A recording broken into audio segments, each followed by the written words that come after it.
Greetings and salutations, travelers. Welcome back to the Inn of Planar Crossroads. Welcome back to our Broken Universe game. We are on session 4, I believe, and we are going to be playing and seeing what happens when someone crits a perception check to be able to spot some people kidnapping an individual. Specifically, our barbarian and the halfling tag-along that was picked up last session. So we'll do a recap in just a minute, but first, a disclaimer. This is an adult podcast that sometimes features adults that sometimes use adult language. You have been warned. We have also got our Patreons going for Black Dragon Gaming and the Inn of Planar Crossroads. The Inn of Planar Crossroads is running a couple things. If we get up to $50 per month, we will give away a rule book of the individual's choosing. When we get up to $100 a month, we will give away one of the special edition Pathfinder core rule books. So, there you go. Let me see. I don't have my card in front of me, so I'm having to remember off the top of my head now. Oh, our giveaway for this month will be a gift certificate to Hero Forge, so you can have a Hero Forge mini or an amount towards that. We have our, coming up pretty soon, I have it pulled up here, we have 365 subscribers right now.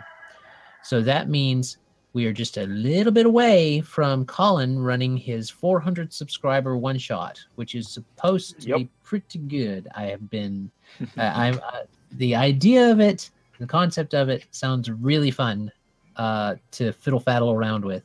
So you guys should have lots of fun getting in on that, but we will have to see. You got to get us up to that point first. An update on the audiobook. We have several things edited, and we are getting them. I'm uploading them onto the YouTubes. They're not public yet, but I'm uploading them onto the YouTubes. And once we get enough of them set in there, we will start releasing them. And once we get far enough ahead where we won't have too much of a delay for you guys getting to hear them, and that should be that. I believe that's all of the announcements. So always less than 5 minutes. If there's nothing else from Black Dragon Gaming or anything like that? Nope. Okay. So let's start off. So recap for last time, because Lucia was not here. So we have to recap for her because she has not been able to watch the entire last session yet. So what happened basically is that the night went fine at the inn, except for your character was pretty well asleep. She did not wake up when this happened, but a couple of halfling cut purses snuck into the inn while everybody was out, and when the barkeep who does the night shift fell asleep, and one of them got away, basically. One of them got away to get out, and you guys don't know what happened to him. But the other one, who has 3 fingers on his left hand, on his right hand now, he did not lose one for this crime, because everybody, first, our ranger almost killed him in one shot. Put a javelin right through his guts. So he was about to die. He had like 2 hit points left. He was trying to get away. He no conflict was set for him. He was out of there as fast as he could, but not fast enough. And in a roundabout fashion, details if you watch the show, he is now a follower. So he has been finagled and technically is getting pay from Octarion. And he was promised a puppy. He was promised a puppy. He was promised a riding dog, and he is getting a copper a day to watch Mulgren's rather comatose body.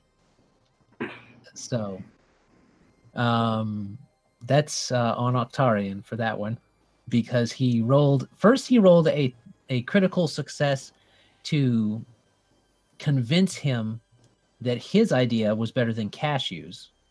His idea being that he should teach him how to be a writer and arranger and learn the violin that way, rather than Cashew buying him lessons. But he's currently following you guys around. He has been kidnapped during the night. As you guys journeyed through, going towards Oxrock, you have reached the outskirts of all of the different farmlands, and you had camped there. He has been kidnapped, as well as your character is currently tied up on the back of one of these assailants who have come in, stole you away, and started running. So, Jarrko did not do very well on his watch. Otherwise, some people would have seen them grabbing the individuals, and people might not have been tied up when they came and got you. But all that said, that's basically where we're coming in on. You guys are, we're going to roll initiative here in a minute, which means a perception check. So why don't you guys go ahead and do that while I bring up the turn order. And let me see. You guys are right here on the overworld. We'll take it right here real quick. Actually, we better leave it on the overworld map, so you guys can look at that, and the players, everybody can look at that. And we'll just put your guys' tokens on there. There. There. There. Not Mulgren. Octarion. And, whoa, Octarion's so big. Big boy. He's got a fancy token. It's all been circleized and such. Fancy. He's circleized token. They gone did made him round, Clem. Oh no! I told him he shouldn't have been eating all that. He's going to get all fat and rounded, and now it happened. This is what happens when you cut corners. Oh. Badum-cha. Badum. Hey, wait. Badum-cha. I have that. Wait. Where is it? It's too late. The moment has passed. Yeah, the moment is passed. We need to switch the music then to some Pokemon.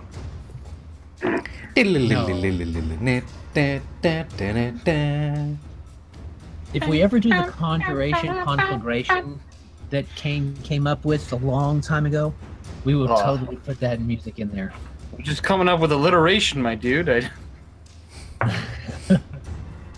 All right, so they're in there. Now I need just some regular tokens for these individuals. They do not represent them specifically. So last week, I can't remember. There was 4 of them, but were they all humans? There was at least one halfling, besides Charlie. Yeah, there's 3 humanoids and 1 halfling. Technically, halflings are humanoid as well. No. Okay. We're going to add these guys. Add turn. All right. Make your perception checks to roll up in there. And they will also determine when you wake up, because Jalurie has raised the alarm, but you guys have to wake up. Well, Cashew was already awake. Goodness. Because Jalurie came and woke me up to talk about something. I don't know. I don't think so. No, that was last time. Last time. That was last camp. Was it? Okay. Yeah. She wanted to talk about... She wanted you to use Sylvan to talk to the Dryad. Yeah. Well, okay. Although someone did hit you in the head with a rock when you went to pee this time. Oh, yeah. Yeah. Interrupted a piece of Adam's exposition. Well, that was a possible chance to find things, but anyway, all that said. Nah, man, you can't guilt me for being funny. No, I can't. Everyone has been sleeping until now, and technically Tibelda has as well. Well, I mean, I guess that's what happens when someone blackjacks you in your sleep so they can tie you up. fair. I'm just saying, if they had woken her up before they tried to tie, things would have gone very differently. Yes, it would have. It's a heavy sleeper, though. It's been established in universe. So, all right, got theirs in. Yep. Should I be. don't have Unless you mine. I reset can't edit my token. Can you not control your token? I can control this token. Or as, That's the only thing I can select. as the kids say nowadays, yeet. Tommy, save changes. Okay, and I'm assuming that Tibelda. There you go. Okay, it's weird. Where's hers? Can be controlled by. Oh, it says determined by character settings. Can you control Tibelda, Lucia? I'm not even sure I'm seeing the right map. I'm just seeing like the big world map. Yeah, are- scroll down a little. Okay, cool. Yes, I have control. Okay, what's your role? 16. Ah, there it is. All right. Putting it in descending order. That means that this big guy, who's red, is the one carrying Tibelda. Okay. So, How do we mark him for death? he's red, so maybe his shirt is also. Okay. So as you guys wake up, this individual continues to run farther away. They are currently probably about 25 to 30 feet from the wagon where they picked her up, and they've started to sneak away with her and with Charlie. Charlie is the name of the halfling that you got, the three-fingered halfling. Charles Bucket. So that's the name that Kane gave him. Yep. So anyway, he's currently carrying you, and you wake up. We will say that you wake up to that. You wake up to him carrying you, and there's a gag in your mouth, and your hands are bound, and your feet are bound. So he's got you over his shoulder, and he seems to be carrying you with relative ease. He doesn't seem to be having much trouble with making sure that that he's traveling at normal speed carrying you. So Okay, can I roll an athletics check to try and throw him off balance? you can on your turn. On his turn, he is moving forward and continuing to move further away. He's using all of his actions to move. So that means that he's getting quite a bit further away from the rest of the party. All right, that means he's moved about. Let me make sure about his movement speed. I don't want to short you guys 15 feet. A little different now. Ooh, having to go up all the time.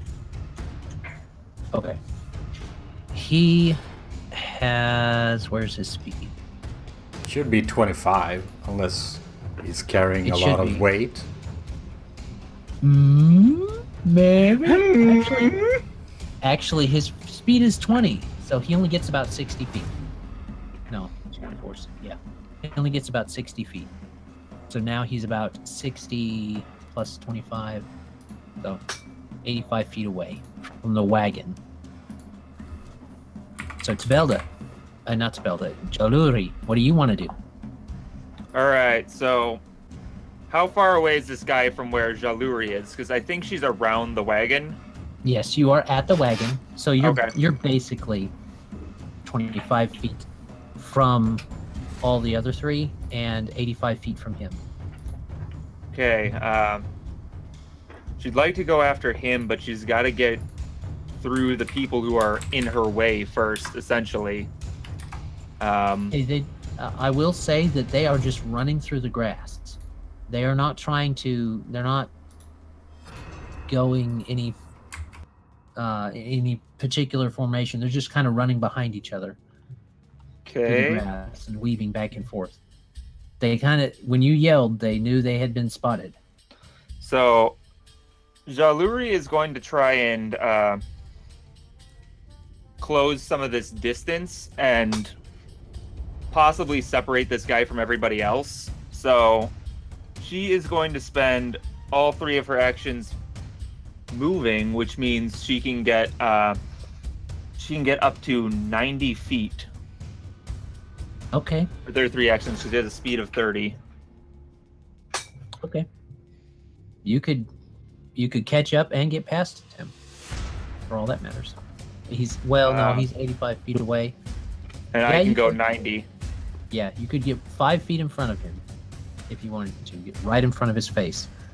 She is going to stay about 15 feet behind him for Okay. this round.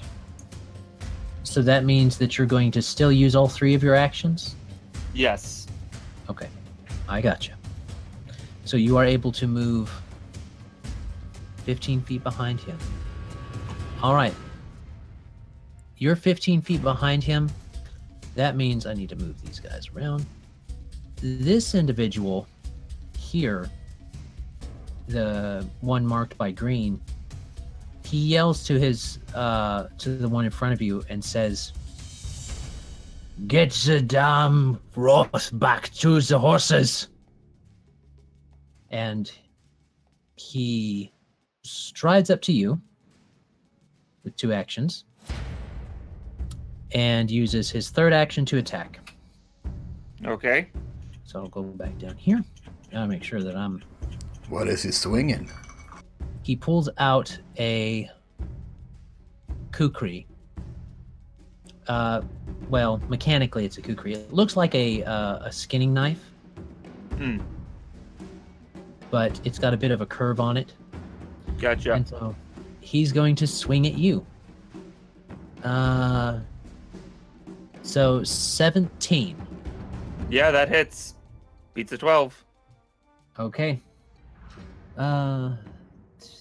He does not hit very hard this time. You can tell that he's had to stride up here, really stretch his legs to get up here and slice. Up close, you can tell both that the person that you have come closer to is really, really burly. He may have orc heritage in him, but he does not seem to be exhibiting any of the, aside from just the height and muscularity, he doesn't seem to be exhibiting any of the half-orc traits aside from that. But this person that came up close to you is definitely a human, based upon his facial structure and stuff like that. Even though they've got it kind of covered right here, covered across his mouth and most of his nose, they do have that. He hits you with that blade and it does 8 damage. 8 damage. Gotcha. All right. So, that is him. Tibelda, it is your turn. Yeah, I'm gonna roll an athletics check to try and throw him off balance, since I'm assuming I count as whatever the equivalent in this edition is of helpless. You are bound. Yeah, you would definitely do an athletics check to get out of that. Okay, 16. 16. I will check that against his stuff, because you might have wriggled your way out of that. Or at least wriggled your way out of his arms. Do. Up we go, up we go. His athletics DC is going to be... What did you roll? 16. You beat his DC. So you are able to wriggle out, and he kind of drops you, to the ground. Still bound, but you have freed yourself from his grip. So even if he does pick you back up, it's going to take at least one of his actions to do so. So you are slowing him down. Another action to possibly break the binds. That's what I was about to ask. You do have 2 more actions, so you can do an athletics check. All right, I'll roll another athletics check to try and break the bind. Oh, that's not as good. 9. 9. Unfortunately, no. You pull, and you can feel them giving you. You can tell that they're not as strong, but they are still. They seem to have gotten wet from the dew falling, and it just did not give. You have 1 action left. You can choose to try and break them again. That is still an option. or you can do other things. Is the only one immediately around me the one that was carrying me? Yes, the others are several feet back. Can I see what kind of weapon he has? He seems to be carrying kind of like he's got brass knuckles on his hands, basically, is what we would call him. He's got an outfitted thing where he just smack you in the face type of situation on his hands. Like a more modern form of cestus. I don't know if more modern's the right term. It's just a big, yeah, he's basically cestus type thing going on.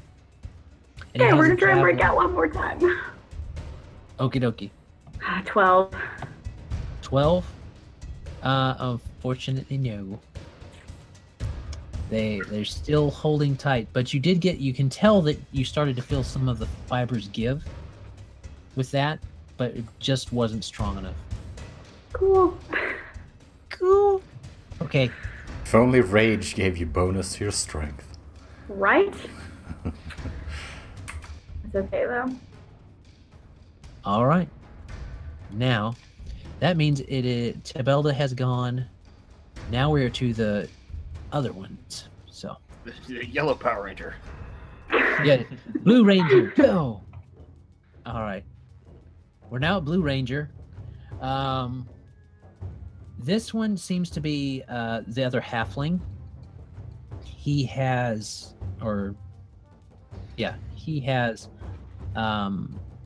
seen what's going on and is probably going to... He glances back, sees where everybody is. He's going to probably move forward and attack Jalurie with a dagger. Because she ran forward all by herself. Yep. There we are. He's going to swing in with his dagger. That will hit. He's got a 15 on the die. So that's a move. No, that's going to have to be 2 moves and an action. Yeah. So 2 moves and an action. He's going to hit you with the dagger. Do a d4 minus 1. He does 1 damage. 1 damage. So there you go. A grand total. I sure hope they make it a minimum of 1. Have you guys read anywhere in the rulebook where it says minimum 1 damage? No, but I assume it is. Yeah, I haven't read anything about minimum damage yet. I did just look up the range increment penalties, which are they appear to be exactly the same as first edition. Minus the range 2. increment past the first is a cumulative -2. Okay. That would be really bad if there was no minimum damage, because then they could literally roll 0 damage. I'm pretty sure there's... Suck less. All right. Get good. Get good, son. All right. So, that is his turn. The person stepping after that, and both you two are close enough as she moves forward.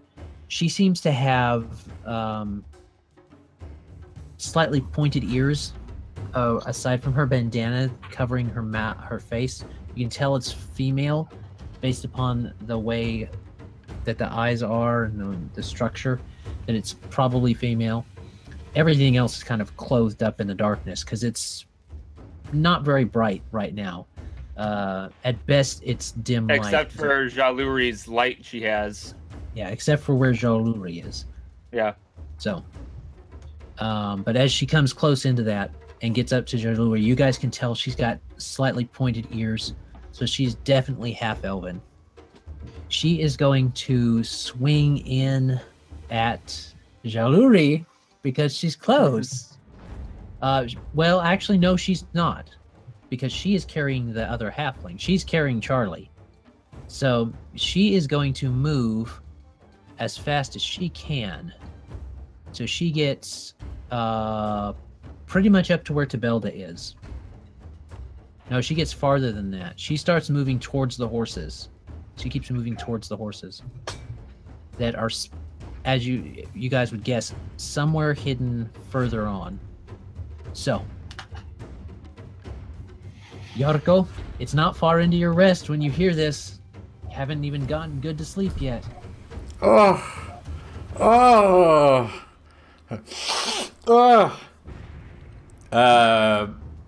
Huge gobs of dwarven drool. Yeah. He grabs his axe as one action. He stands up prone as one action. And he moves 20 feet as one action. Okay. Might I ask, was he sleeping in his armor? No, because that is stupid. And uncomfortable. And uncomfortable. So, just noted. Got that. All right. So 3 action used for him. Cashew. I always cough. I don't know why. It's become a tick now. I'm always choking in my sleep. Poor Cashew. What's going on? Why is everybody running? I guess I'm gonna get up as an action. One action. And then I'm gonna move twice. The spell's still going because we haven't reset yet. So he's still got his mage armor, I guess. Okay. No weapons though. I'm just gonna beat the crap out of them with my big giant ogre fists. You're gonna play the drums on their skull. Yep. Got it. We're gonna Return of the Sith this.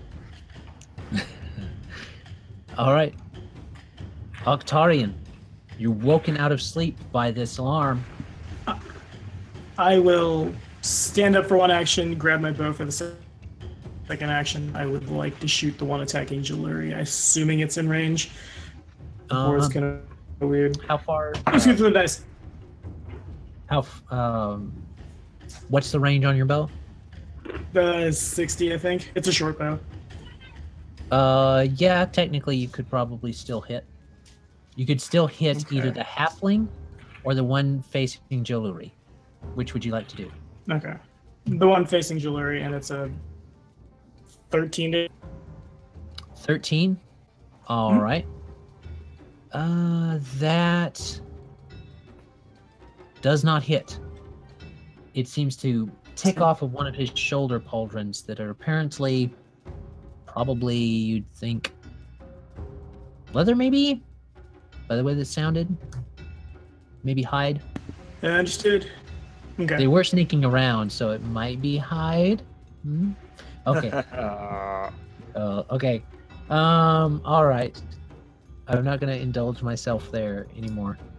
I promise. Any more actions? That was just No, I said two it was from a- you, wasn't it? That was 1, 2, 3. Stand up, draw my bow, fire. It takes an 'Cause I'm action to assuming draw I your wasn't bow? sleeping with my bow. Oh, I don't have know a what quick you draw or anything, yeah. Yeah, to ready a weapon. mean. I got it. Mhm. I got you. All right, that means we're back to the top of the round. This guy is going to... what is he going to do?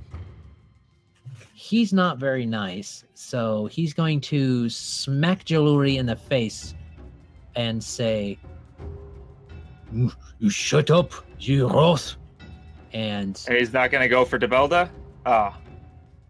no, yeah, he's going to go for Tibelda. He can't even reach Jalurie. I was getting my names mixed up. He's going to smack. He's going to smack Tibelda, which he can roll. He made 1. He did not 1. So 13, that will hit you as a prone creature, I believe. So he's going to do 6 damage on your face. Okay. Okay.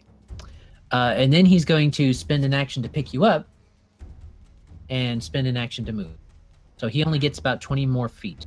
Jalurie, it is now your turn. All right.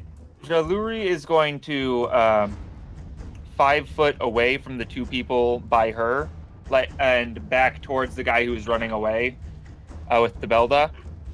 So you're going to step? Yeah, step, not stride. Right. Okay. That's what it is. And that's one action. Second action, she is going to she's gonna cast heal on herself for 1d8 plus 4. So she heals 10. Okay. For that action. Basically bringing her back up. Like, she looks like she's taken quite a beating, and now she looks totally fine. Okay. As you do and- this, the one that yelled about getting the green one, I think it is. Yeah, the green one yells, "One of them can heal!" How is she casting? Like, thematically? Yeah, thematics, man. Thematics. Tell us how she casts. She is casting using spells. I'm not We sure I mean understand. Thematically. Thematically. What is it like when she casts? Oh, gotcha. Her movements are a little weird with the somatic actions because she has to take two. Well, she takes two if she's doing a in place of components, but this is only one action. So she just sort of waves her hand and she sort of wobbles side to side as she does so, almost as though she was drunk. And she heals up. Okie dokie. Um, She gets faux tipsy to cast. Yeah. Then, how? You said the guy moved another 20 feet. I was 15 feet behind him. Yes. So now you are 35 feet from him. Well, before you move. Yeah, 35 feet before I move. She's going to go and she's going to narrow that gap to 10 feet behind him for her third action. Okay. Wait, she was 35 before she moved, but she took a 5 foot, so she's 30 behind him. So yeah, she's going to narrow it to 10. Okay. Gotcha. Keep chasing after him. All right. It's now Greenie's turn. And what's he going to do? He kind of looks over your shoulder to make sure, you think to make sure that Tibelda has been picked up. Glances over towards the halfling, the half elf that is carrying the halfling, and moves up to you and continues to attack you. Of course. Yes. Just a normal thing you do, you know. 12 on the die plus his bonuses will hit you. Okay, yeah. With his skinning knife. So, not very good damage. 5 damage. Okie dokie. And so that's a move, an action. Let me make sure of his speed. He's got 30-foot speed. So he can do one move just like you did. Yeah. So he moves and does that. And he's got another action. He's going to go ahead and attack one more time. Okie dokie. 15 on the die, so it's going to definitely hit. Yep. 8 damage this time. Ooh, she's not looking too good. Indeed. And that's his turn. All right. Tibelda. All right, well, now that she's taken damage, we're going to have to risk the fatigue. So choose an action to go into a rage. Okay. Is it all possible for me to, like, instead of just trying to, like, get away from him, to, like, knock him prone? Or, like, tip him over in some way? Trip? You could can do that attempt... with athletics. You can attempt a trip. You'll take penalties because you're bound, but you could try. Okay. I'll just roll an athletics check to try and break the ropes then. Okay. 16. 16, you do successfully go... And your anger powers you through as you rip asunder the bands that bind you. Now, what for your 2 actions? Now can I initiate a grapple? Technically, you're in a grapple, so you can take control of the grapple. Wait, can I take control of the grapple? Yep. Alright, 17. Oh, you successfully grapple him. So he thought he had you, and you go around and you reach your arm after you break the bonds. He seems to be like, whoa! And then you wrap your arm around his neck and start going like that, and he kind of tumbles forward and creaks. And now you've got him in a headlock on the ground. Not on the ground, but you've got him in a headlock. And is my axe on me? No, they did not take your axe. Okay. I'm going to punch him in the face. All right. Does a 14 hit? 14. That should. Let me make sure. You write down them page numbers, man. I did, but it's just as fast to just go there. All right. What was your roll? 14. He's squirming around, but you catch him at the right time, and he goes smack right into his face. So go ahead and roll that damage. What is an unarmed strike damage? I did not write that down. Wasn't planning on it. Pretty sure it's still 1d4. Okay, Yep, cool. it's 1d4 unless you're a monk or have some other thing going on. Then it's Technically, many non-lethal, more. but 1d4 plus whatever your strength is, of course. yeah, which right now is buffed. Indeed. Push his teeth That- in. Yes. So that would be 8 damage. 8 Dang. damage. Okay, Max. let me. So Tibelda, Tibelda straight up. You see, everybody's awake to see this. Tibelda, you see her go, and snap the bands, and everybody's like, "Whoa, that's impressive!" And then they go, you see her wrap her arm around, take him down a bit, and then they're like, "That's pretty impressive." And then you see her go smack right in his face, and his body goes limp, and you're like, "Okay." And she just drops it, flop, and looks back at her other attackers.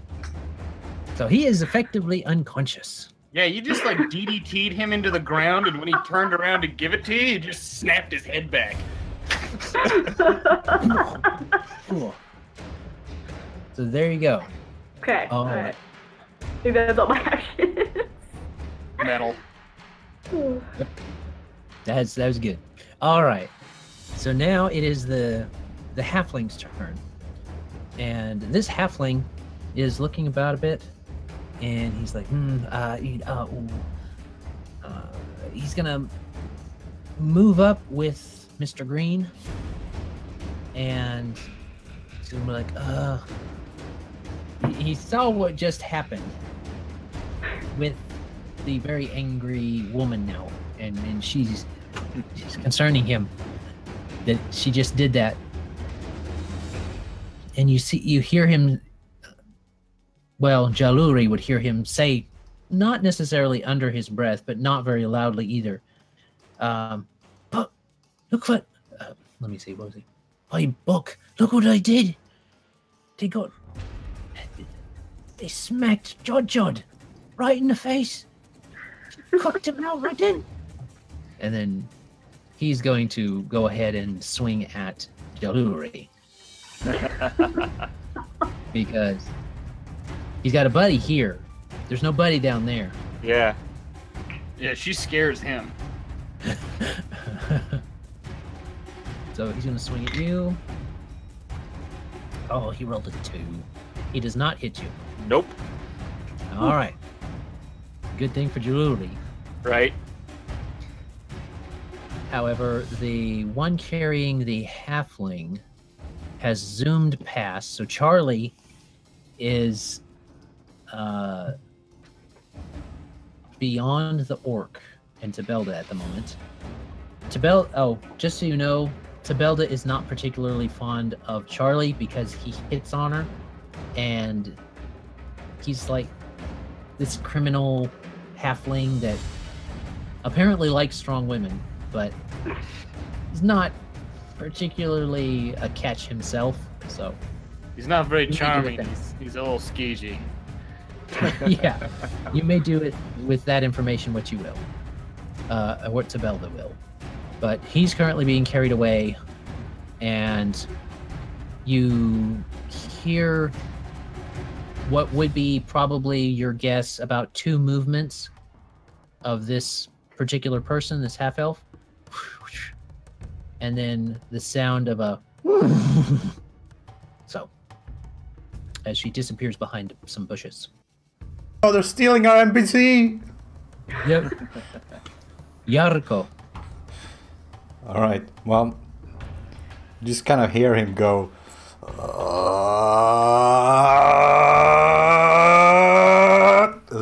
Did your hair stand on end? What the? he's coming running. Totally. Oh yeah, it's just the Doppler effect All of of a him sudden- blowing. He's always blonde, yeah. Yeah. So these guys are like 5 feet away from you, right? Unless they haven't moved. I moved 20 and they were 25 away.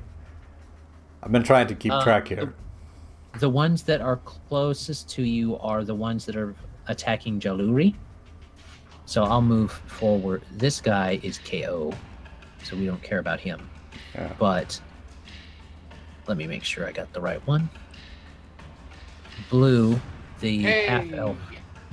I can delete the text now. We did fuck that guy. So this guy is farther away.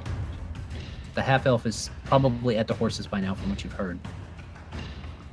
And then these two are closest to you, so you could get to them in a movement, probably. That's good enough. So, one move in. And, I don't know the difference between... Now that you're this close, you can clearly tell who these individuals are. Oh, for fuck's sake. Guys, what are you doing? Are you... Stop this right now. This is ridiculous. So, okay, make me a diplomacy check as they kind of look back at you. Talking's still a free action, right? How good am I? Talking So- is... So long as he's not pointing anything out. Oh, Yeah. that's a 22 crit. Oh, okay. Oh. Critical success. So, Jalurie, you see that as this guy with the Skinner knife is coming back in at you, he looks back, he kind of lowers it. Jarrko? Yes. Which one is this? This is the... The Skinner knife is Buck. Ah. He's always been the leader. Yeah, Buck with the buck knife. Yes, Buck. What are you doing? What are you doing? I'm traveling. Why are you traveling? You're... Hold! Piper, come back! But bring the horses, just in case. Piper pops her head out, and we effectively leave initiative. I didn't even get to do anything. So yeah, apparently... If Apparently- we're out of initiative, Jalurie's gonna heal herself real quick because she's about to pass out. You are out of initiative. Okie dokie. Everybody comes back, and we're gonna say that you guys sit back down by the fire in this weird thing. They drag their friend. Yeah, just, whoa, what? Jarrko, nobody is punching or stabbing anymore. What happened? And yes, this is actually the individuals that you were with before, Cashew. Also, Tibelda, you knocked the shit out of Duck. High five.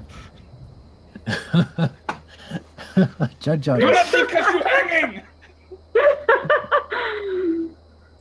So, Tibelda high fives. Cashew, I suppose. High five. Okay. She's very confused by the high five, but she high fives. It's a very strong high five. Yeah, you'll learn. It'll. This is how people in the city like show camaraderie. I think that's I don't know. It's a first world thing. Jarrko taught it to me. What? High five. All right. This is it's ancient tradition.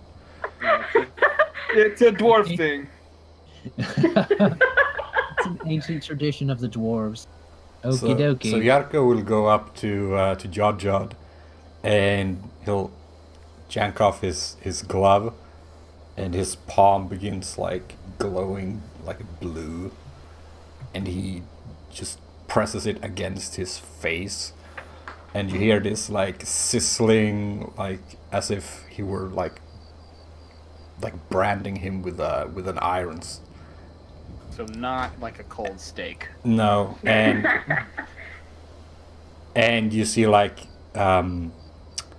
steam shooting out from where he placed his hand, basically, and it'll heal him for something. Or something. Yeah, we'll see. For 8. For 8. All right. He is at 0 hit points. He's like, ugh. But he's better off than he was. You can tell that the smashed nose and the caved-in face of what has happened to him has reset itself.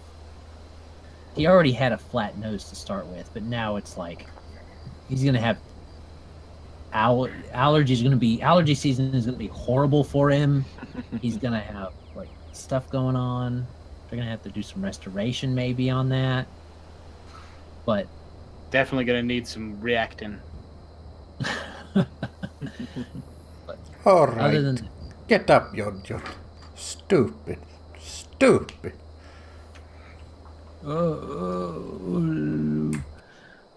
What are you doing? Jarrko, what you doing? We thought you were dead. What? No.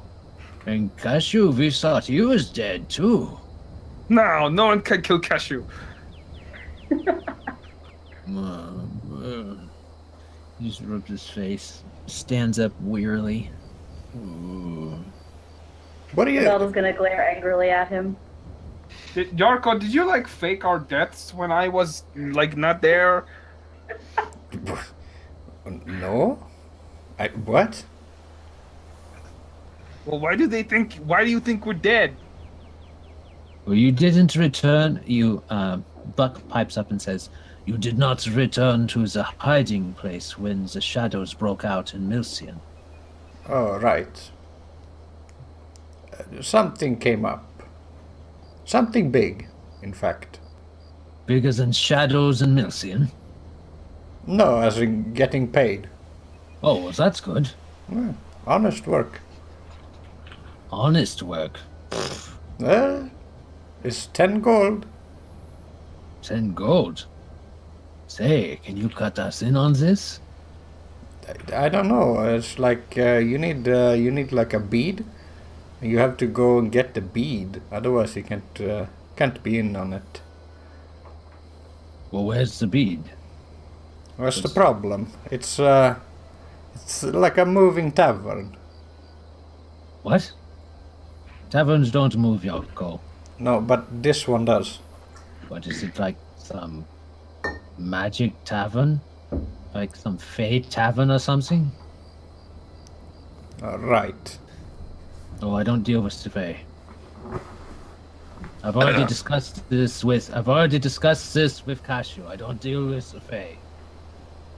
They are capricious. Yeah, I mean, you lost, man. No. You're as close as I'm getting, Cashew. Just, you know. Tibelda's gonna give like, what?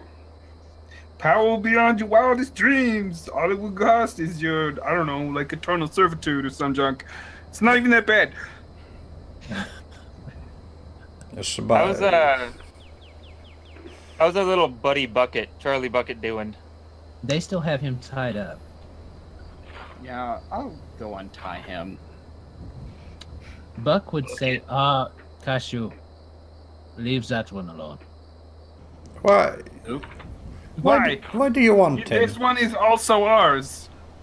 No, that one is ours. This is He made a deal with us. We had Charlie. to replace you somehow. I mean, we couldn't have just the 4 of us. We needed some more men. Why did you take this guy? He's terrible at his job. Right. That's why we took him. That's why we took him. It was a good distraction. Right. But he cannot fill my shoes. No, Jarrko. No one can fill your shoes. They are too broad He's got huge feet, and flat. like pizza paddles. And Jarrko can't dispute because he's like, yeah, dang it.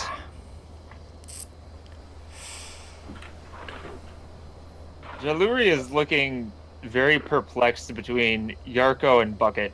You know what I mean? How much does he owe you? But the deal was made for a gold. Spend so much money. I bought a fiddle. I bought 2 fiddles. CGMs, this is how you squeeze the money out of the campaign before it even starts. Let them get an NPC and then just mess with it. You know how much 2 fiddles costs? Not that much. Significantly less than I expected. We're not letting him out of our sight. He owes us money. Yeah, you know how Bucky is about some money, says Jar.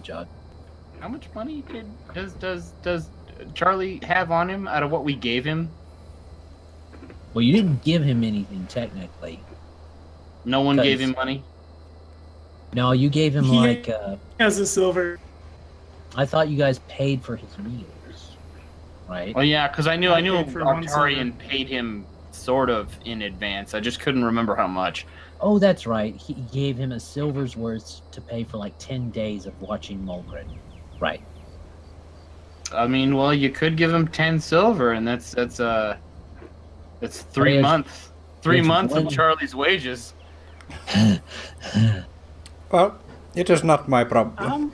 You're gonna have to deal with this one. Dude has more than we knew. I'm gonna just let him go. Oh. Charlie looks at you. Well, what are you gonna do with him? That depends. He hasn't betrayed us yet that we know of. So I don't think we can kill him yet. Well, yeah, we definitely didn't know he worked with you guys. Why do you keep calling him Charlie? Well, we gave him a fake name because we stopped him from getting another one of his fingers cut off. Oh. We were just going to let him get it cut off. He shouldn't have got caught. See, that's what I mean. He's terrible at his job.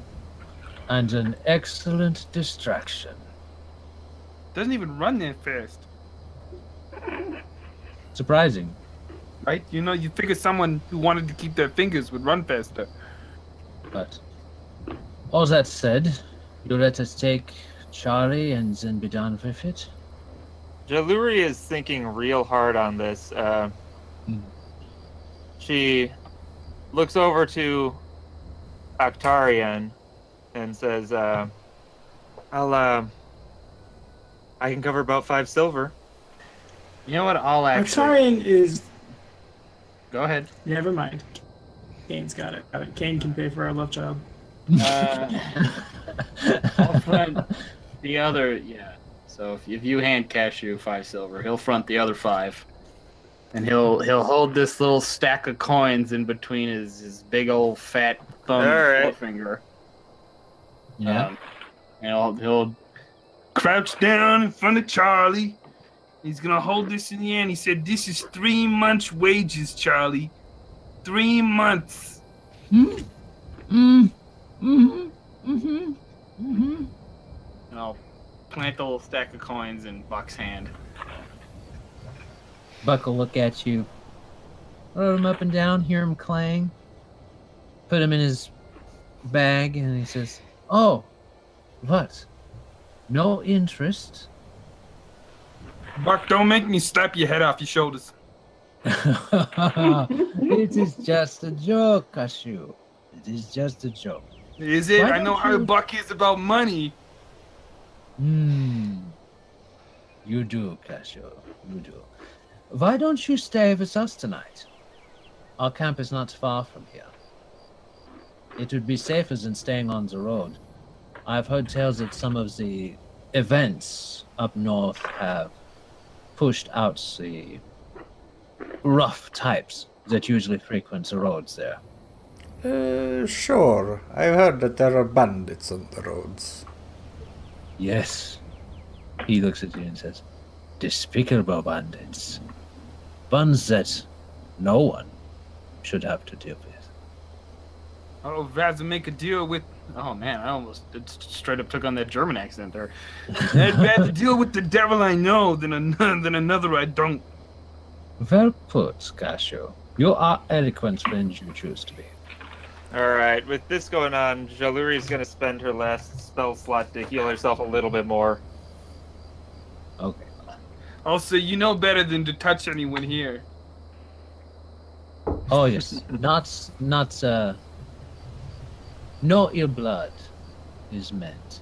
Isn't that Not right, Juck this. Juck? And he'll, like, thump him on the shoulders, Maybe, again, like, a little harder than strictly necessary.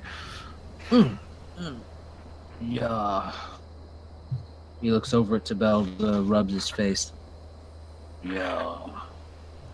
She got you good. Shut up, Jarrko. He storms off towards his storms off towards his horse. Just because your face is so big. Stomps harder as he gets closer to his horse. I'll go get the wagon.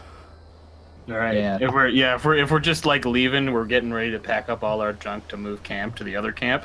While we're like making a little small talk, I just want to be like, Tibelda, you got to show me how you did that thing, because, like, you pushed his face into his face. I was going to say, thanks, Cashew. Sure, many time. many time or any time? Anytime.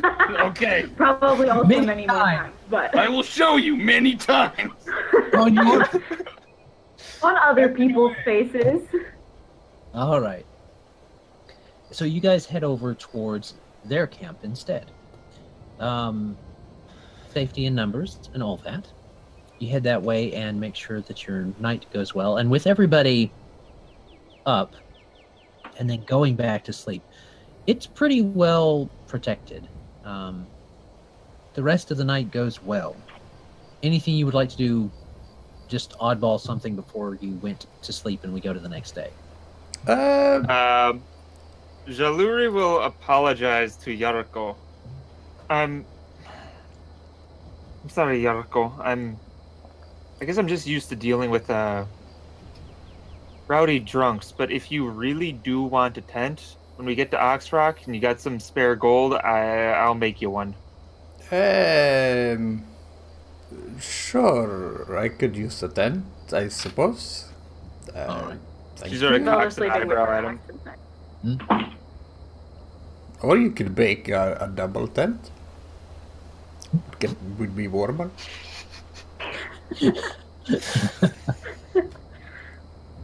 You see her go a little flush and sort of clench her teeth, and she walks away. It was just a proposition.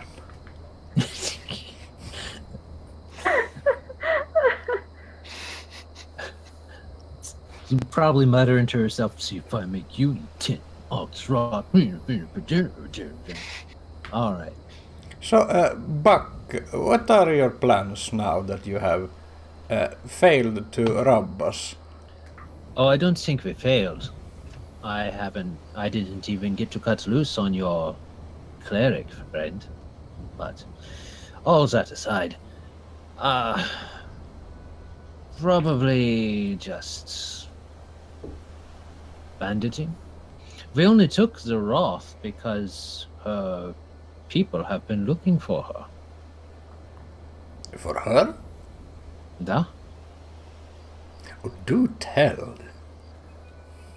Well, he looks Bella's around. gonna sit angrily. He looks Can I, around. He looks around, sees Can everybody I roll a listening. quick perception? See if Jalurie has noticed or if she's stormed too far off. You can Make a perception. You can tell right. that he's looking around to see if anybody's listening. 16. You hear Tibelda's name said by Buck, but whether that was necessarily him talking about her, about something going on torrid about her or anything is All right. your guess. She will ignore it. She's not listening in, surprisingly. Okay. Emmy, she is not. So, Buck would kind of lead, just over a little bit to imply to anyone watching private conversation type thing. It appears that the woman that you are currently, one of the women that you are currently traveling with, she seems to have angered her people. Most of the Roths hide in the highlands, acting as residentiary bandits of that area and raiders, sometimes trafficking in slaves, sometimes not. That was what they wanted her back for.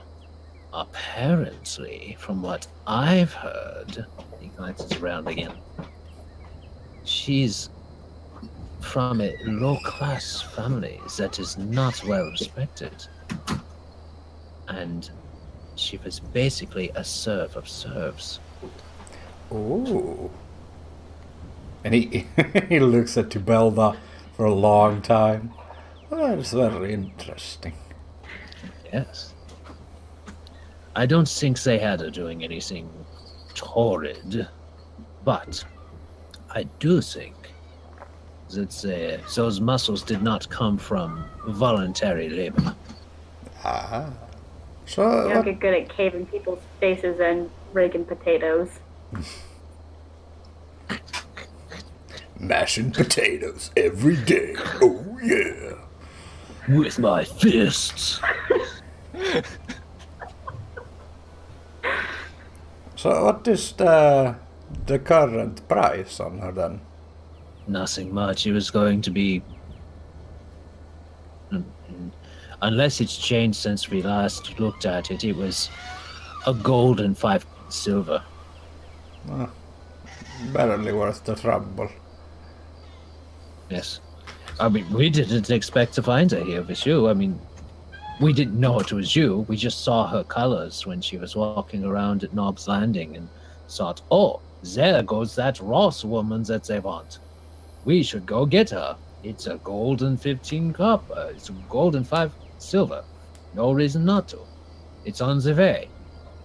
All right. So, I'll give you some taste information in return, I suppose. Oh. And he leans in to whisper, see that Charlie bucket? Oh? I think you can squeeze a lot of money out of that one. Like, Oh. a lot of money. They have like a weak spot for him. Oh, you don't say. I don't know. I would take your advice if it wasn't for Cashew. He seems a bit attached. Right. Seems to have found himself a new pet to replace the other one that was in the woods. Well, you do with the information as you please. I will not be in your way. You do see the gears turning in his head. I will take that into account. Much appreciated, Jarrko. Oh, I scratch your back and you scratch my arse. Something like that. Alright. Anything else that needs done tonight before you guys get all finished? Get into the next day? I'm pretty sure it was an offhand comment, but now I'm like digging through notes for mention of a forest pet.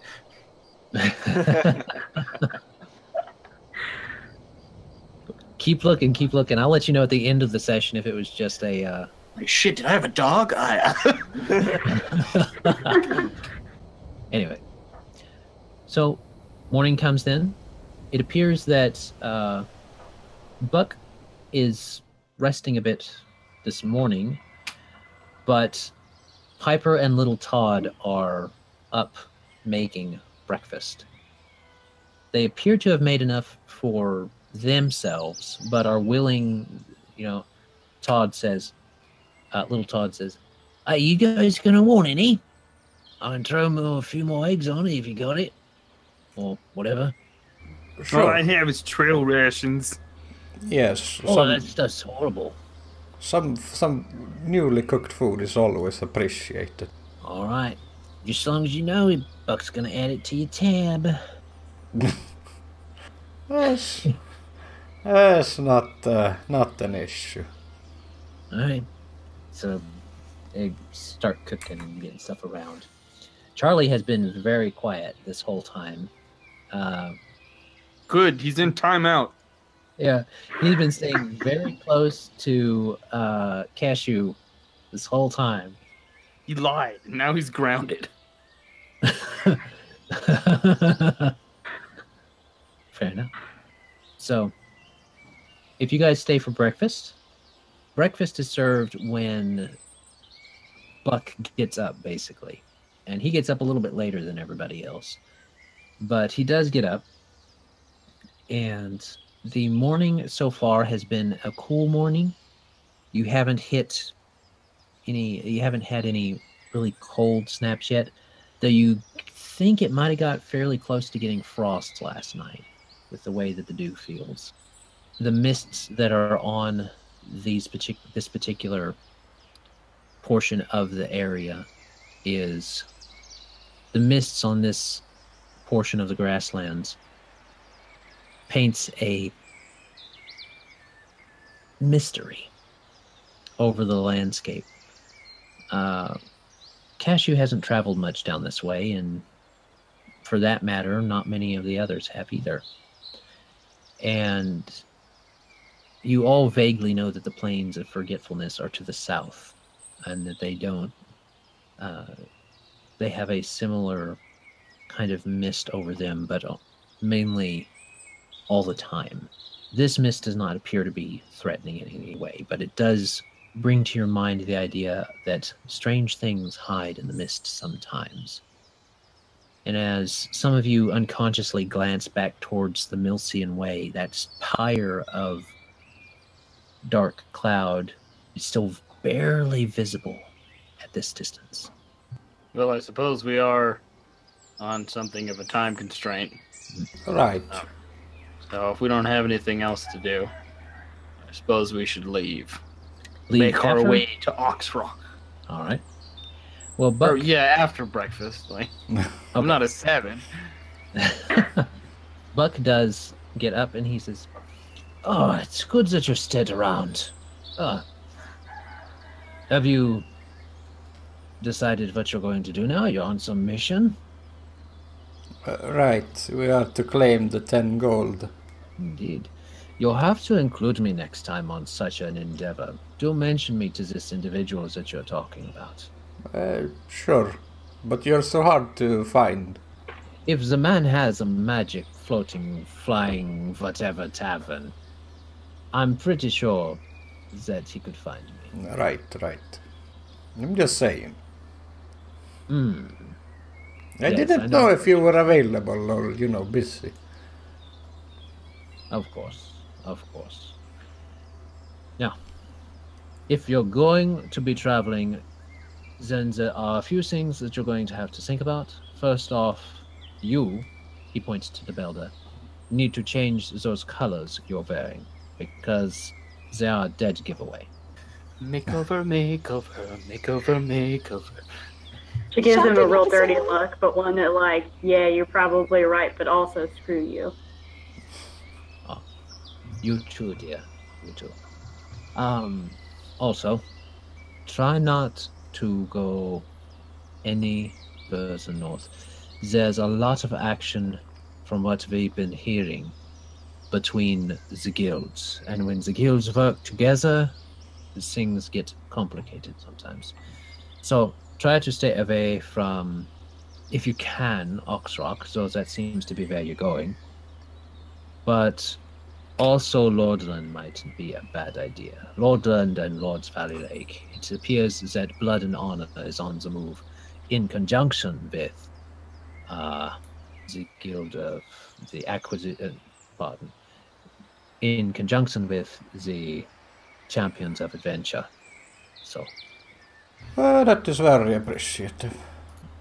You don't have any women's clothing in her size. I know that you hoard things. Oh, such strong language. I'm offended. Jarrko, I'm offended. It is not really a collection.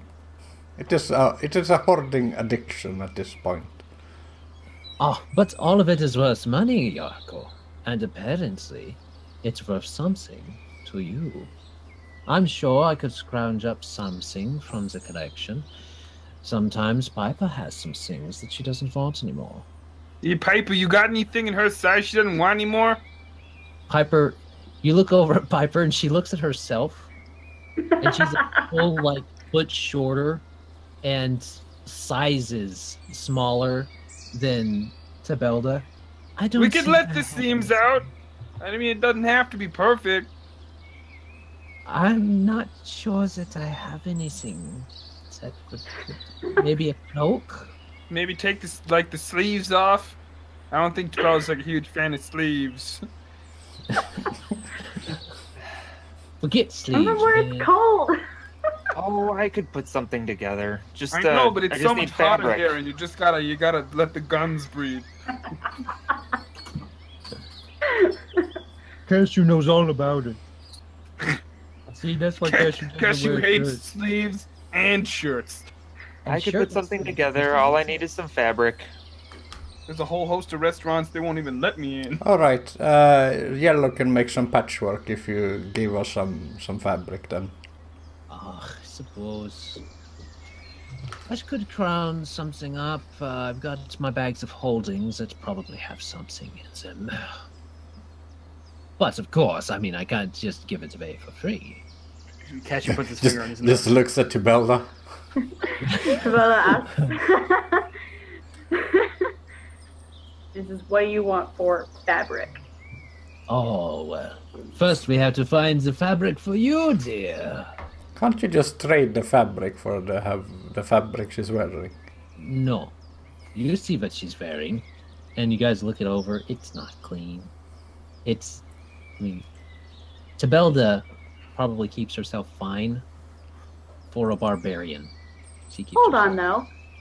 All you have to do is throw my outfit on somebody else, and you can turn her in.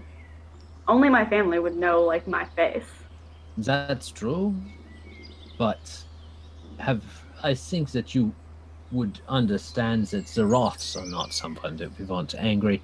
We would have to leave the Highlands all the time.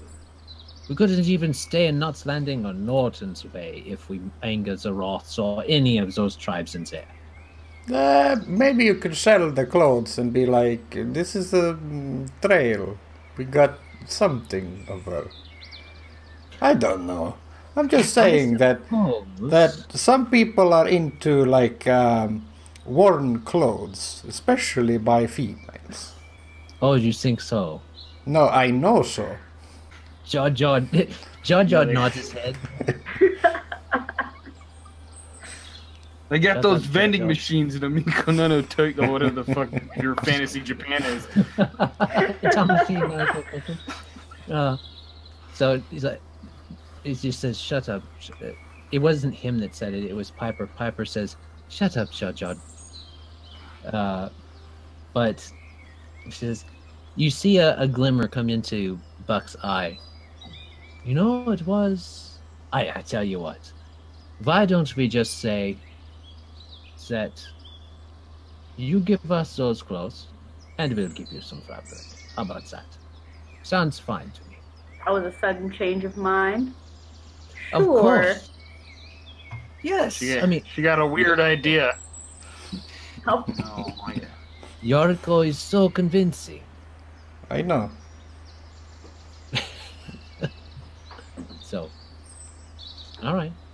he goes in and he actually gives you a choice of 3 different fabrics. None of them have a pattern on them. They're just flat fabrics, so they couldn't be confused with any of the Highland tribes that are in there. There's a red fabric. It's a dirty red. It's not like he's not breaking out the fancy stuff for your clothes. That's the prestidigitation is for. Not a literal dirty red, like the color is a dirty kind of red. Like the dye like a job. maroon instead of whatever. Yeah. There's that. There's a green fabric that actually has some cheap embroidering on the hem of it. Probably a curtain. And there's also just a flat kind of muslin styled pale eggshell color.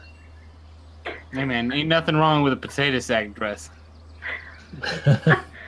That's kind of what it looks like, but it is definitely fabric, not a potato sack. It's the potato brand. It's she just can't get away from them taters and mashing them with her fists. She's gonna grab the potato sack looking fabric. Okay. All right. Sounds good. Start a fashion company, call it Russet. Okie dokie. So you go ahead and you guys get fabric for Tibelda and you exchange that. And he smiles to himself and says, "Thank you, dear." Sure. She's super pleased. Yeah, Jalurie, you should get on that so Tibelda's not running around in her small clothes for however long. Charlie does come. Yeah, Charlie does kind of peek around. The chafing though. Charlie peeks what around. happened to the Cashew. last guy I punched in the face? He kind of gets oogly eyed, and then he hears her say that, and he's like, oh.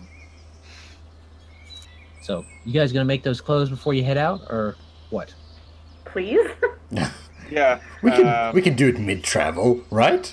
Yeah, just do it in the back of the wagon. It's not gonna be a bumpy, weird sewing going on. That fresh breeze. This is the strangest montage that's ever existed. Yeah. All right, Wrapped in a curtain in the back of a wagon pretty much. while Jalurie sews you some new pants. All right. Talk truck. Okay, I should be able to do this relatively quickly. It's only a level 1 thing, only 1 silver piece. I can do that. With this fabric, you could go either 1 or 0. So, There isn't even a level 0 on the table. what's the table say? It's a potato sack. You can't fail. You can't fuck this up. You can't make it any worse than it already is. True. Well, Alright, you could literally tie it around her midsection with a bread clip, and it would. he could make too many sleeves, you know. I'll roll just for giggles. Okay. We can see how good this potato sack looks. That is a total of 8. Yeah, it's 8. It doesn't look that good. All right. Ooh, buddy. So, Jalurie is no seamstress. The day goes on, and even Tibelda knows that this isn't what a dress is supposed to look like. And Jalurie's like, "Shh, leave me alone. I'm working." And but that's too small. When I rage, I'm going to get, I'm going to shh. I'm going to physically increase the size. The day goes on. You guys can cover 2 squares. And yeah, you can definitely make it to the outside. Yeah, stay on the road. On the road. That's 1. And that's 2. And Yeah. because you pushed them last time, if you push them today, you can make it to Oxrock like today. Otherwise, you'll be in the farmlands of Oxrock. No, we should definitely push. Octarion, I think, nat 20 to handle animal yesterday. And you said we could push them an additional day without having to make any checks. That is true. You can get them to push, but it may not be good on them to do it too much. So you can push, which means Weapon. you can make it to the outskirts of Oxrock. That means you guys come into means we need to shift over some music because Oxrock has its own theme. Yeah, it's an Ogrimmar theme. Then we're gonna have to take Tibelda to the market to buy pants. Hey, Jalurie will buy a little bit more fabric. Keep working.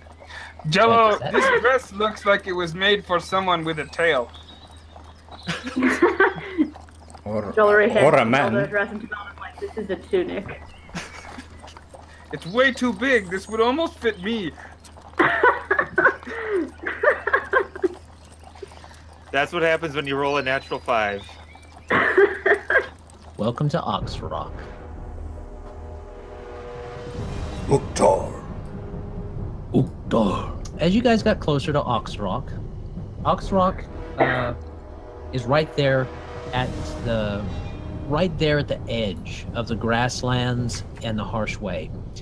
And the ground starts to show it well before you get to Oxrock. When you started to get into the farmlands around Oxrock, because a guild is situated here, there's very little raiding right here. Someplace like Knob's Landing has to deal with the Highland tribes sometimes, or Milcian might have had to deal with something out of the Wildwood the bandits in the Wildwood, or something like that. But as far as Oxrock goes, they don't really have to deal with that. So they have plenty of food to go around, plenty of farmland to go around. But the farmland is rocky.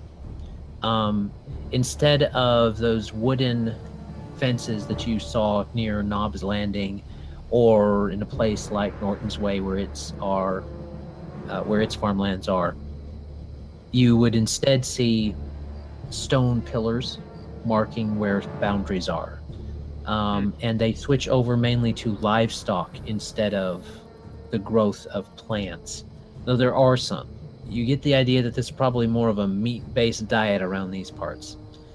And also, you see large craters as you get closer to Oxrock, and especially as you get close to the rock for which it's named. Oxrock is right near a sheared cliff that has what looks like a bull's head and horns at the top of the cliff where it comes to the point. And that's where it has seemed to have gotten its name from. Pushing through the night, you barely see that in the moonlight.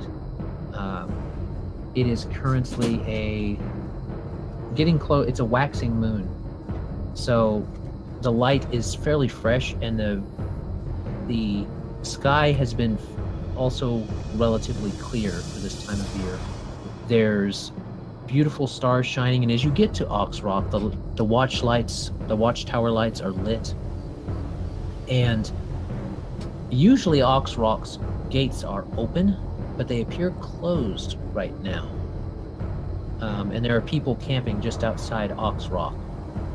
So you come to the gates at night. Guards at the gates?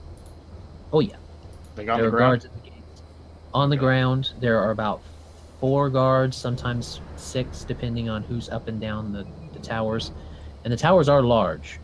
They are like what you see in the picture. They're probably 100 feet high. Yeah, I didn't realize we were walking into a World of Warcraft orcish settlement.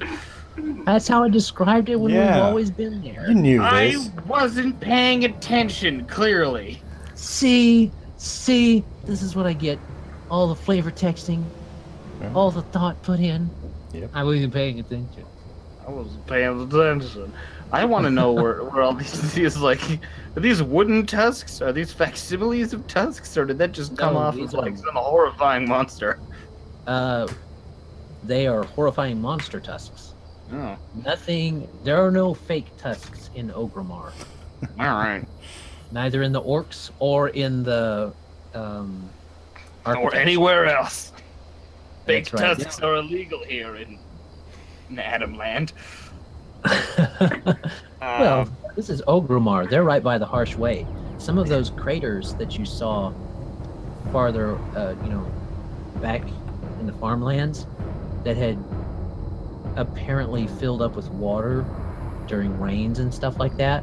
They were caused by one of Tommy's Uber Chargers exploding a giant monster. They were footprints as you came up on a hill or something like that to see. So Jalurie will approach one of the guards. Pardon me, but why perchance is the gate closed? Usually it's open. There's some things going on up in Milcians that have us concerned. They're keeping all of the gates closed. Reports have come back that says someone or something that is not supposed to be coming in, so we're watching for it. It's that simple, says the full orc in full plate.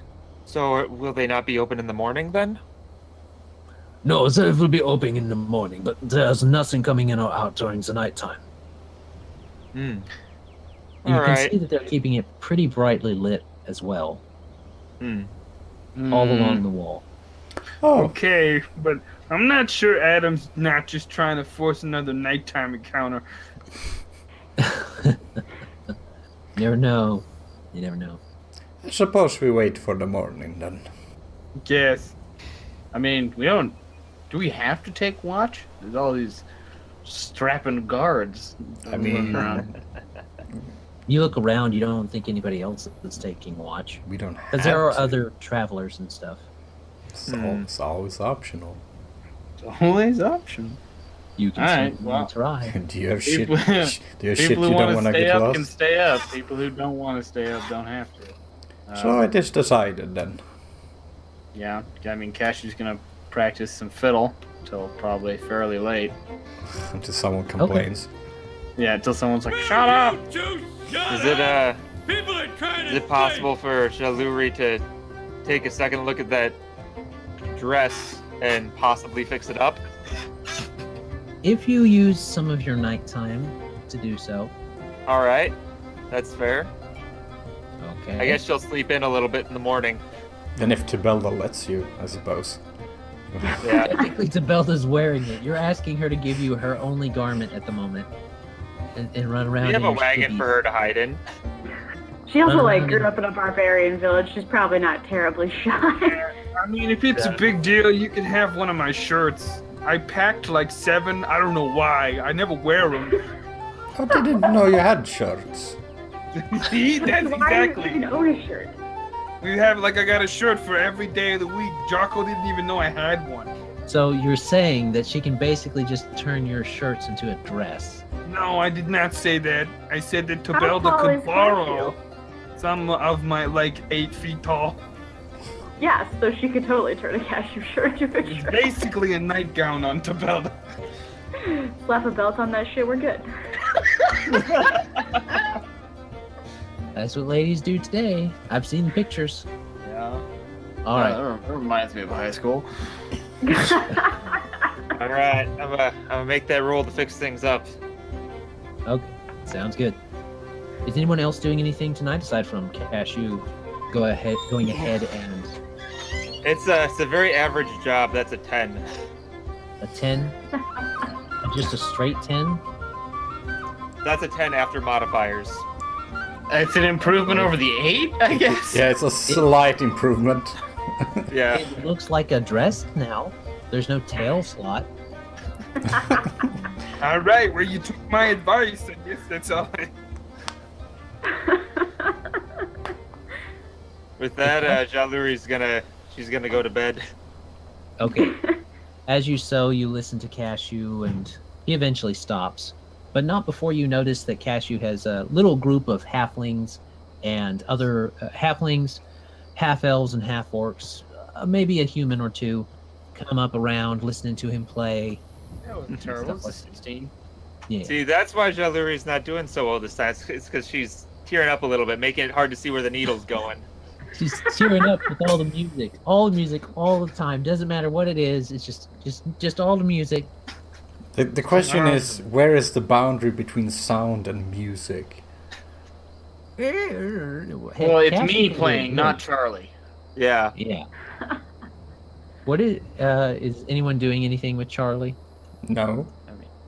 Okay, I was just checking. Octarion doesn't want to give him like a firm speech about being a man and honesty and the wild blue sky. He does not. He is lost interest. He lied. Charlie did about like an association with other people. So Charlie can do whatever. He's dead to you. You're dead to me, son. Dead to me, Charlie. All right. Okie dokie. So you go ahead and get that taken care of. We can just do some regular perception checks before everybody goes to sleep. Oh, not during sleep, huh? Oh, man. I guess I'll roll them while I'm asleep. I don't know. That's a 5. That is a 17. I keep forgetting that my character sheet is in a PDF reader and not in a tab. Nat 20. Oh, nat 20. All right. Congrats, you can't sleep. See, I needed that nat 20 for the dress. I would rather have it for the perception check. All right. So Octarion, Jalurie, Jarrko, all y'all are distracted, but Tibelda wanders out, and she kind of looks around. She gets some "Hey, how are you?" looks from the crowd gathered around.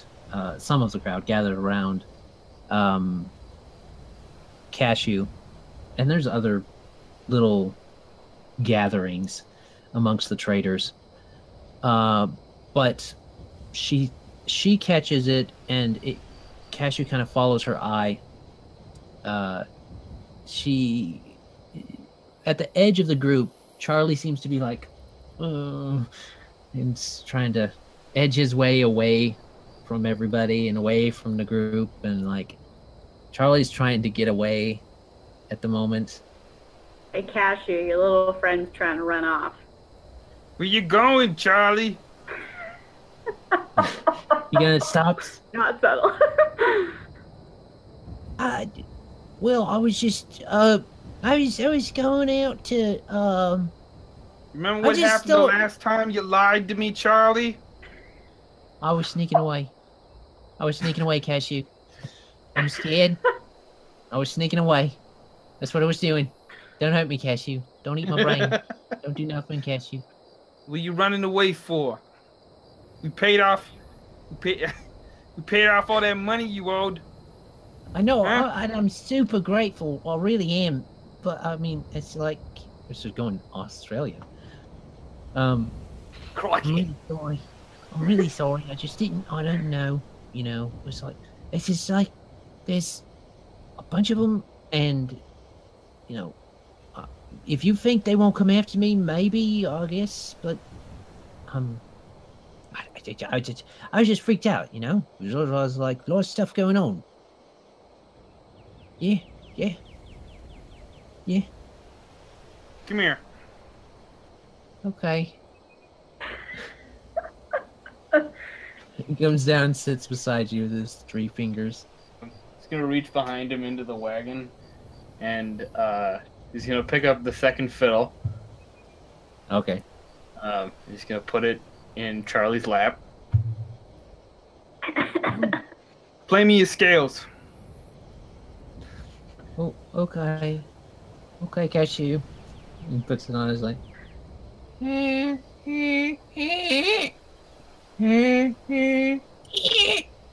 Start over.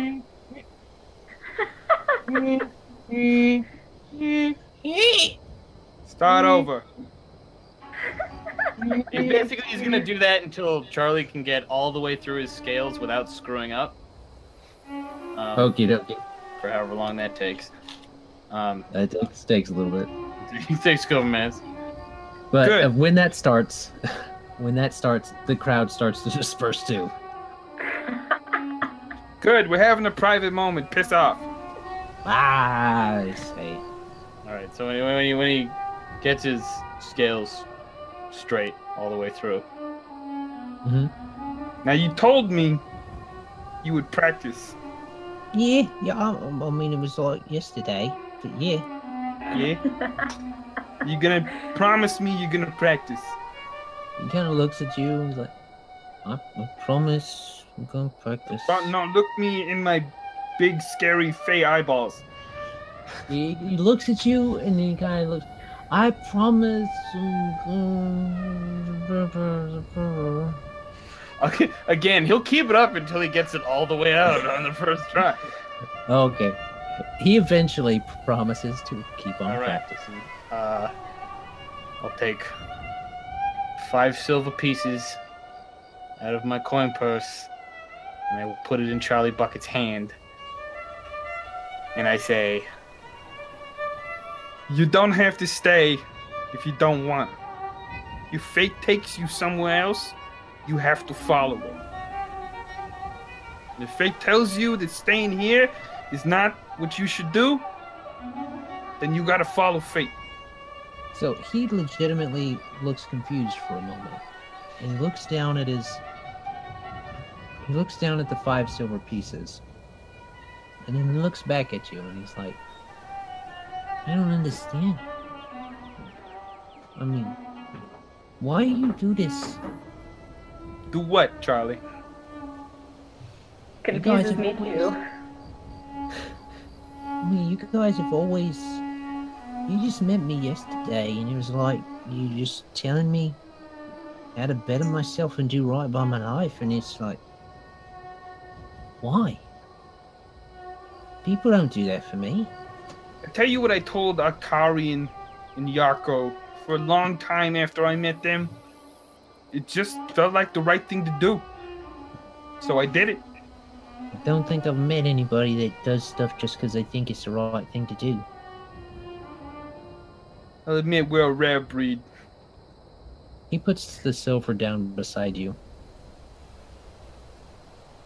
Maybe I'll stay a little longer. That's what feels right, Charlie Bucket. and he'll pick the he'll leave the silver on the seat, and he'll get down off the wagon and I don't know, lie down on the floor.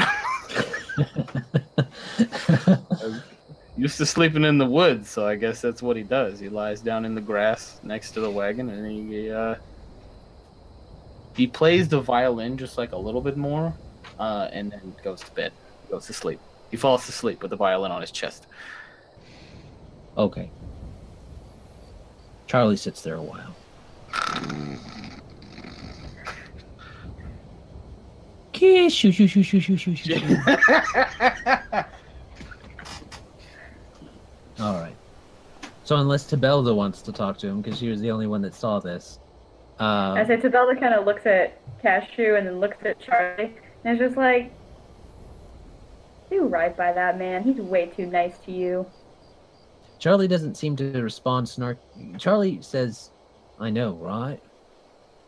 But you can tell he's trying to play it off like, oh yeah, but somewhere he means it. And Tibelda's gonna take her axe, and now she's paranoid. Sleep sit right next to her face. Okay. All right. So everything seems to go all right. Does anybody ever do the watch, or do they just rely on the watch from the guard tower? I got nothing to lose. Okie dokie. I mean, I don't even have the shirt off my back because someone else is wearing it. You don't wear shirts anyway. Exactly. All right then. So, I think we'll take a quick break right here, and then we'll come back with you guys entering Oxrock. So, intermission.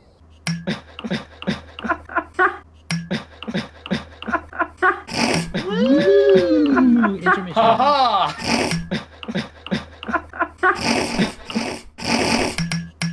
ha! Intermission.